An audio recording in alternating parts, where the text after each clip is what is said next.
Let's make some pickled red onions today. They're the perfect pink and tangy addition to your dishes.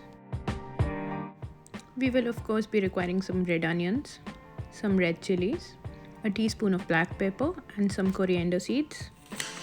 Start by slicing the onions and the red chillies. These add the perfect taste to the pickle.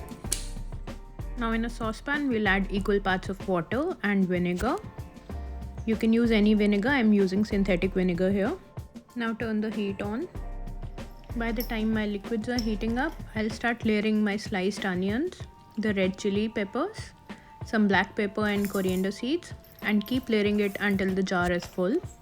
Once the vinegar water mix is hot enough, we'll pour it over the onions. They're very stiff but should soften over time and turn beautiful pink. I'll let it sit on the room temperature for about 8 to 10 hours for it to be ready to be enjoyed. Once it's cool enough, I'll put the lid on and it can be stored in the fridge for about 2 to 3 weeks. It is a very beautiful and versatile condiment. I usually enjoy it on scrambled eggs, some fried rice or some sandwiches. I even add it to ramen and soups for that extra tangy kick. I hope you enjoyed the video. Please don't forget to like and subscribe.